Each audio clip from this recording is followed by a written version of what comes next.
Hello and welcome to SpotLight. It's the podcast that lifts the curtain on life here at Wolverhampton Grand Theatre. I'm Scott. And I'm Tonia, and we are joined by Jennie Bond. Welcome, Jennie. Welcome, Thank you. welcome. This is amazing. I'm so excited to be interviewing the wonderful Jennie Bond. So, would you mind just talking to us a little bit about how? I mean, you were the Royal Correspondent for journalists for how many years? Well, I've been a journalist for 52, nearly 53 years, newspapers and the BBC generally. The Royal Correspondent of the BBC for 14 years, but ever since then, and I gave up the BBC, I left the BBC 20 years ago. I've worked in all sorts of areas, but still on the royal beat. I mean, Yes. a lot of my work, and I am still working, is to do with royalty every week. So I probably do more royal stuff now than I used to, actually. So Because people do recognise you for that work, don't they? do. And how does one? Do you see what I'm doing here? How does one get involved? How does one get to work with the royals in the way that you have? Talk us through those steps, because that is an amazing job. I'd imagine. One really didn't want to do it at all. Okay. One was having a very nice time, interesting time, being a general reporter. And that's what I was, both in radio and television. And being a general reporter is really exciting. Because you never know what's going to happen. You kiss your husband goodbye in the morning, say bye to the kids, whatever, off you go. And you don't know if you're going to get home that evening. And you have a suitcase in the back of your car, and you have your passport in your bag. And you might have a really, really boring day, just sitting in what they call the taxi rank, waiting for the news editor to give you a story. It could be going to the Old Bailey, it could be a road crash, could be anything, a political story. Or you could be on the next plane out because there's been an earthquake somewhere, you know. So it's really a lot of jeopardy, and I liked that. And then one day I was asked to be court reporter, and I thought, oh God, they mean, you know, going to the courts, and my shorthand's terrible. I said, I can't do it. My shorthand's no, we mean the royal job. I said, what? No, I really don't want to do that. Absolutely don't want to do that. And they persuaded me to do it for 1 year. And I ended up doing it for 14 years because it was a very dynamic, varied beat, actually. It wasn't the old, we're talking about the 90s now. Yeah. It wasn't, the Queen arrives at a flower show wearing a lime green ensemble. No, it wasn't that. It was, is the future of the monarchy secure? Because it looks as if the House of Windsor is collapsing. Yes. So it gave you that. It was drama. It was the top of the bulletin instead of the bottom. Wow. And that's where we like to be. I love that. Yeah, I mean, it's madness, really, to think that, you know, in such a, I suppose 14 years, there were so many stories covered in that time. Some fascinating ones, I'm sure, and then some, you know, more sad. And, you know, you really covered the length and breadth of It was the everything. highs and the lows. The highs and the lows. We're talking, you know, the breakup of Charles and Diana. Gradually over that decade, it became clear that the marriage was in trouble. But even before we knew that they were in trouble, suddenly, I was actually on the general election campaign with, we're going back a long way now. No, it's good. Neil Kinnock. I was on the road with Neil Kinnock covering that election campaign in '92, and I got back to the house about 11 p.m. Got into bed for half an hour, and the phone went and said, "Oh, Jen, we need you in the office. It's they're getting a divorce." I said, "My God, Charles and Diana, what?" No, Andrew and Fergie. I said, "What?" And it was them separating in '92, so they went first. And then we, obviously, as the decade went on, there were all sorts of things like, you know, the Diana revealing everything in the Andrew Morton book, and we progressed until we got well, of course, there was a Windsor Castle fire. There was Fergie being found topless with her toes being sucked by a financial advisor. I mean, do I really have to cover these things? Yes. And then the death of Diana, and then the Queen Mother. Queen, wow. Well, then the Queen, then the Duke. Yeah, I mean, I've covered them all, and the weddings. And the wedding. I mean, how involved are you then in this, you know, you sort of reporting on these events, but in terms of the palace itself or the royals themselves, how sort of, what was your sort of relationship with the royals? Look, I'm a journalist. I'm a hard news journalist. That's my training. That's what I do. And this is a story. I'm not. People kind of think, oh, were you vetted by Buckingham Palace? You work with the royals or for the royals? Absolutely not. No. They are the subject on which I report. I could be a political correspondent and be the same. In fact, if you're a political correspondent, you have more access to, I'm going to say your quarry, but to those about whom you're reporting. A political correspondent can probably take any number of ministers, even maybe the PM, out for lunch. Now, I can't ring up the palace and say, oh, would Charles like to come out for, a drink? Fernando. That doesn't happen. So I'm not saying I didn't have access, because I did. I got to know Diana quite well, and I do know Charles. Over the years, we've shared many a joke and etc. But it is very much a journalist. I mean, frankly, a relationship. Frankly, they would rather pull their teeth out with their own hands than talk to a journalist, and I don't blame them. Yeah.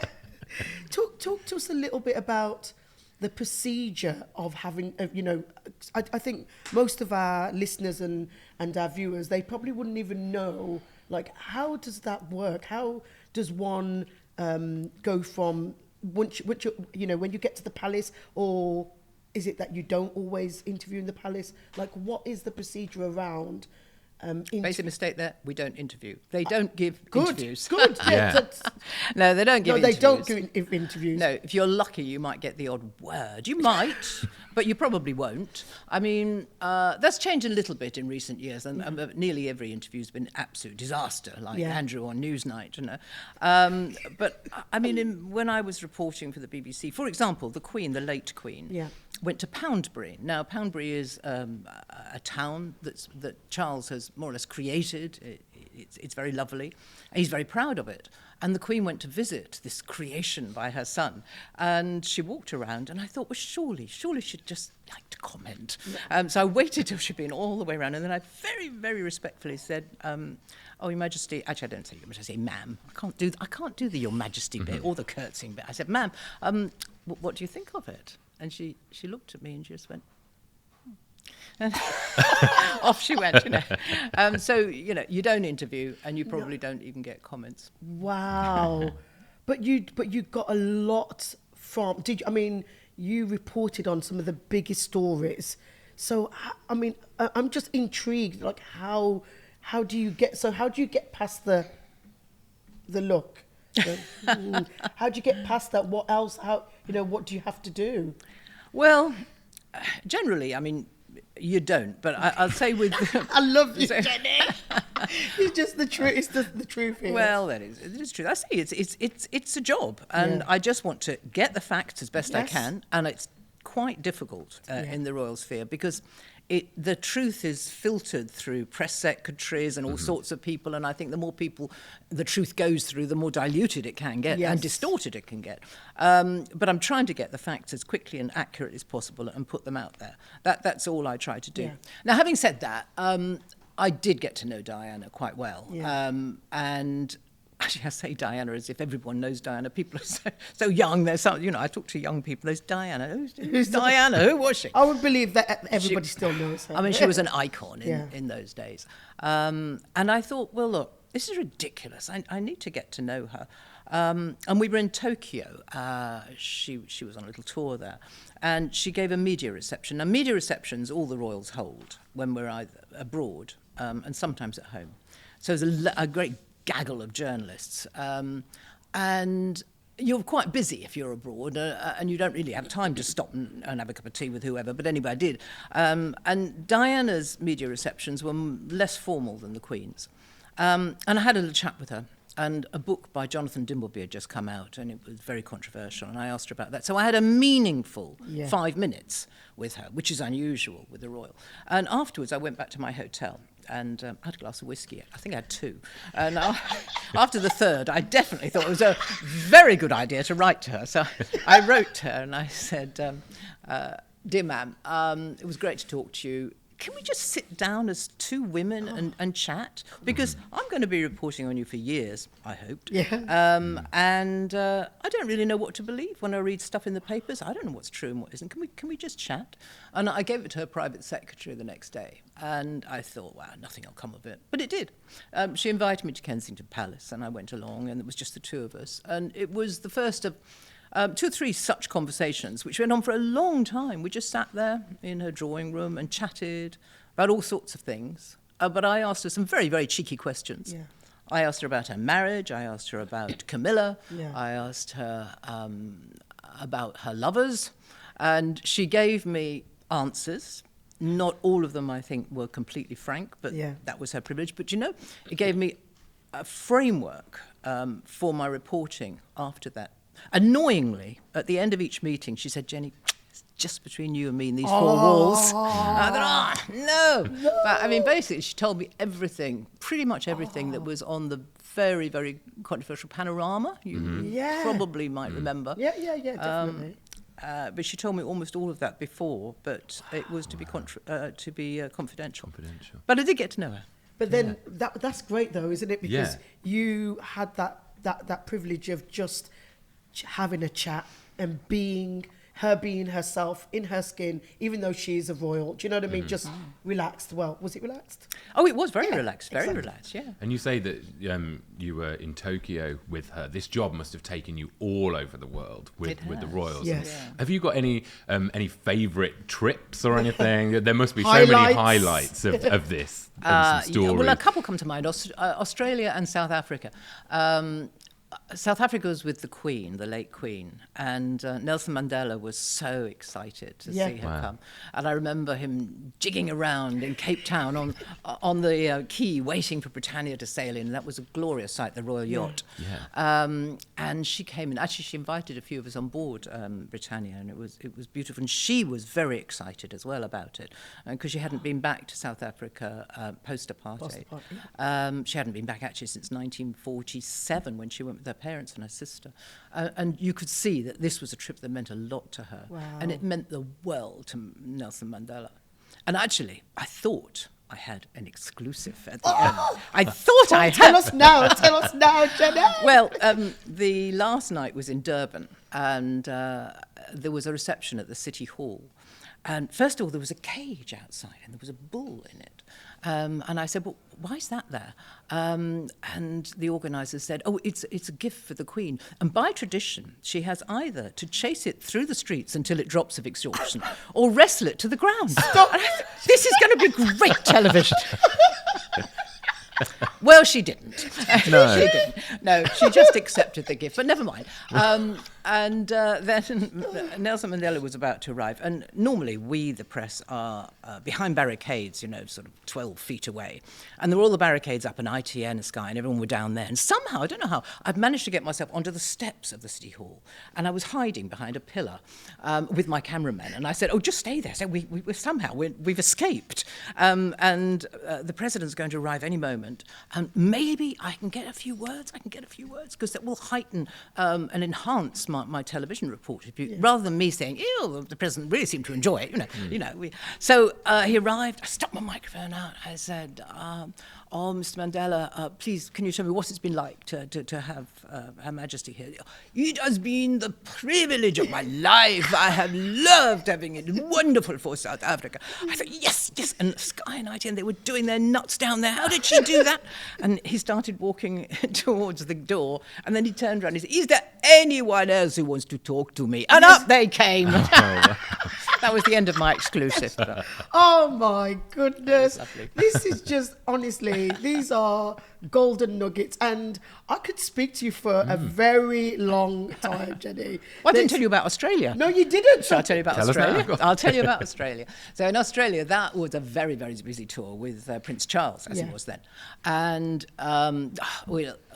on one occasion, early on in the tour, there'd been what looked like an assassination attempt on him. People won't remember, I don't suppose, but I do. It was January 1994, and I was standing there, and suddenly he was on stage, and he was about to make a speech, and there was a crash and a bang, and a gun went off, and a man lurched onto the stage, Charles's security detail shielded him like this, bundled him off. And he was actually a protesting student who had a starter pistol, but he fired it, and my God, it seemed like an assassination attempt. Yeah. And he landed on the stage, and the microphone fell over, and everyone was on top of him. Anyway, that was the drama. Yeah. And then we were all flown on little tiny planes to a place called Fraser Island off the coast of Brisbane. Yeah. You've been there? No. It's lovely. It's a tiny, I think it's the largest, it's still tiny, but the largest sand island in the world, something like that. Yeah. So it's a tropical island. Yeah. And we we'll have to go now. Well, we had one day off in this big tour, because it was Australia followed by New Zealand, but this was our day off. And Charles came as well. And we all stayed in the same hotel. And he said he might come down for a drink at the bar.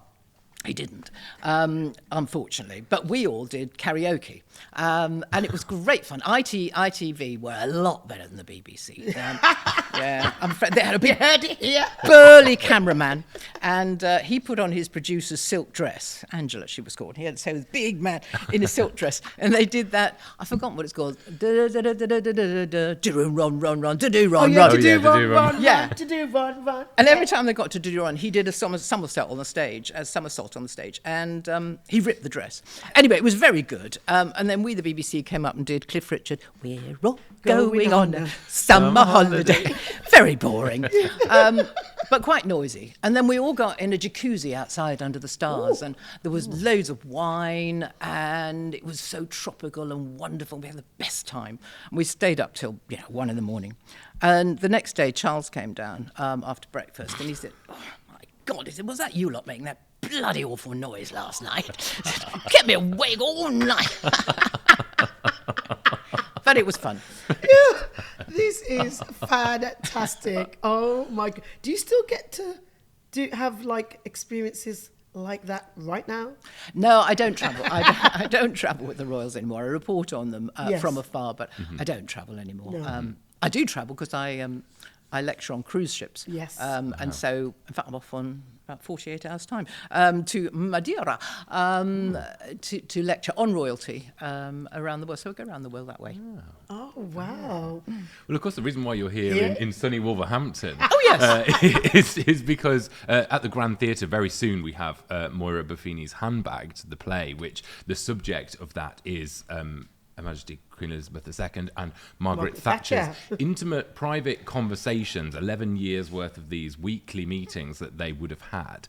Now, of course, some of this, it's based on true events, but of course we don't know what happened in these meetings. And of course this is sort of in the decade before your time reporting on the royals. But what I wanted to know was, did the Queen and maybe now Charles still have these weekly meetings with the Prime Minister, and what kind of thing might have gone on in that? I mean, nobody knows, of course, but maybe from your career you might have known kind of what happens in these meetings. Absolutely not. No, because it is sacrosanct. These meetings are absolutely confidential. Wow. They're just the two of them. There's not, a private secretary or anything in that meeting, anyone in that meeting, and it's a very sacred meeting, really, for the Prime Minister. Important is a better word. Very important meeting for every Prime Minister. I think they've all spoken about the importance of it. Not what was said, but the importance of that meeting, because she was a woman of vast experience.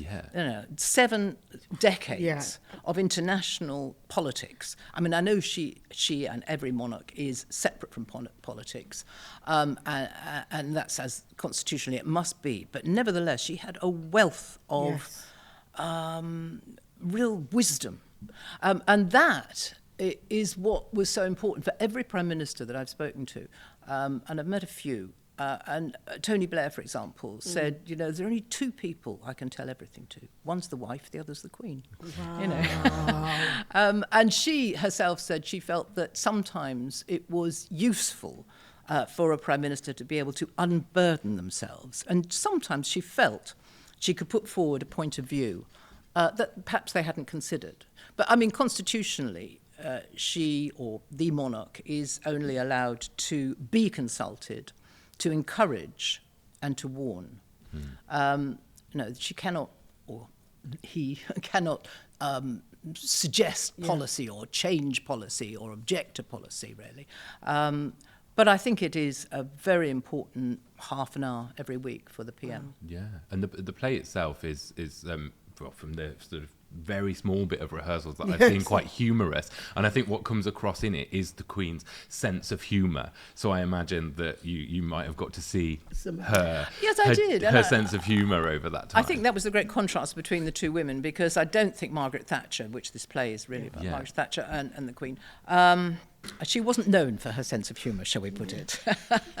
And I think actually the late Queen found even that quite amusing. And the late Queen, although some characterised her as rather a cold fish, I don't think she was at all. She had a very dry humour and a dry wit. And she was also a good mimic. And I've no doubt that once the door was closed, on occasion she might have done a little imitation of Margaret Thatcher, who was known to curtsy so low that she almost fell out. But, you know. And I think the Queen probably found that quite funny. But having said that, I think there was a mutual respect. Yeah. I mean, we don't know what went on in those meetings, as I say, but we do know, and the fact is that the Queen went to Margaret Thatcher's 70th birthday party, which is unusual. Yeah. And she also went to her funeral, which is extremely unusual. Yeah. Okay. Oh. Well, so have you seen Handbagged? I haven't. I've read about it over the years, and I would love to see it. Maybe you could come to Wolverhampton Grand Theatre. I could, You're not except on it your took me cruise. 6.5 hours to get here yesterday. I could have got to the Caribbean quicker. Well, or maybe the Australian jungle, which we have to. I was just about to touch say upon. we're going to touch upon. We need to know. I watched and you were fantastic. You remember it? Yeah. You're such a spring chicken. Oh, thank you. Looks are deceiving. It's a long time ago. Yeah, now. so tell us a little bit about your time in I'm a Celebrity, Get Me Out of Here. Well, that was the first thing that happened after I left the BBC. Yeah. And I left the BBC because we'd moved as a family to Devon. Yeah. And I was trying to make it work, living or working in London and living 200 miles away. Well, it didn't work. And I didn't want to be an absent mum. So I gave up my job, which was a huge risk, the biggest risk I've ever taken professionally in my life. And along came this offer to be in I'm a Celeb. And my husband, who's American, said, I do not want you to do that. No, that's going to be degrading. Absolutely not. So I thought, well, it's not worth a divorce, is it? So I said no. And then my agent said, oh, go on, work on him. So anyway, long story short, I did go, and it was fabulous. I loved it. Yeah. I loved it. I was there with Peter Andre, with Jordan, Yes. Katie Price, Wow, that year, yeah. Kerry Katona, Johnny Rotten. It's my favourite year. Iconic year. It's an iconic year. It's Because one then of the they got early to give us series, the probably early about 2 or 3 series. years It was into the third. Yeah, third, it was the yeah. third Wow. series, yeah. And I loved it. It was. You had to eat. Didn't you eat? Did you not eat some? I did. I was first of all. Grubs. Yeah. I did. Yeah, the witchetty grub. That wasn't very nice. You have to bite the head off. Yeah, and it was it was kind of wet and warm and not very nice. What does it taste? Yeah, that's what I was going to. No, I can't remember. The main thing was just to get it down, you know, Yeah. and not Everybody throw was- up, not let it come up again. That was it. Everything was alive in those days. The witch grub was alive. It's not allowed anymore, I don't think. No. The stick insects. I know I was pictured on the front page of the Telegraph with stick insects sticking out my mouth, and little crickets and a crabby, which actually is actually quite like a large prawn. And once it stops wriggling, it was all right. The worst was the fisheye because that. Oh, do you have to like pop it? Pop it. Yeah, No. and yeah, the I think it's the optic nerve or something is really tough to get through, and then it squelches in your mouth. Yeah, that was really unpleasant. And first, I was also buried in a coffin full of rats. That was Yes, the first. Yeah, thing, you know. yeah. But it was all good fun, and I was the granny of the group. I was only 52, 53, but I was still the oldest there. And I think everyone thought I'd fail. I thought I'd fail too, but I missed didn't. the I came final. second. Yeah, I mean, Yay. as soon as you think of Royal Correspondent, royalty, that sort of, you think, oh no, this is not going to work at all. But I think maybe you say you surprised yourself, surprised everyone. Like you, Yeah. I just remember watching at home. Do you? Yeah, go on, Jenny. Yeah. Yeah. Well, I think just people thought I was just that, posh broad in a Yeah. in a designer suit outside Buck House, and there's a little bit more to me than that, and I was able to show it. Hopefully, yeah. Oh, you were, and also even just speaking to you today, it has been an absolute pleasure. You're just a bundle of so much energy and so many stories. I could speak to you so. Oh, yeah. Oh, well, I'd like to hear all about you as well. Oh, well, also, I just want to just say, Jenny's shoes, I mean, you can't see them because we're sitting down. Well, Is I Jenny don't gonna know. show the We shoes? could do that. Yay! Jenny, I want the shoes. Jenny's shoes. Oh my gosh, you have warmed my heart. I need to squeeze you, Jenny. You have been wonderful to speak to. Pleasure. And you know, have you got a book out? What's going on? Like what's coming up next? That is the pleasure of being freelance. I never know what's coming up next. Well, I know I didn't think 2 days ago I was flying to Madeira on Monday, but I am now because it's a last minute thing. I've just done Celebrity Mastermind, which was utterly terrifying. That would be. It was. And we'll wait and see. I can't remember what's next, actually, but I just wait for opportunities to come along. I like to challenge myself. I like something to come through the post. I think, oh, no. Oh, God, yes, I will. Always say yes. Yeah. Yeah. Always say yes. That's brilliant, and I just want to say thank you so much for coming and sharing the time with us. It's been a pleasure. It has been an absolute pleasure, and hopefully we get to see you and work with you and watch Handbagged together. Maybe we can go. And I want you to come to the Grand. I want you to come and see something at the Grand with us. All right. Yeah. We'll see you there. Or if not, we'll see you on a cruise. Yeah, We'll go on a cruise, won't we, Tonia? Actually, yeah? that's a better idea. Yeah, should we go on a cruise? Well, we'll do the cruise first. We do the Come cruise, back and to then we'll go to the Yay. island. We know yeah, get to the island. Yeah, we've got so much to do. So we better go, aren't we? Really? Yeah, we're going to wrap up now, but we'd just like to say thank you Jenny. so much for your time here. Thank you. And thank you, everyone, for listening or watching at home. We can't wait to see you in the next one. Bye.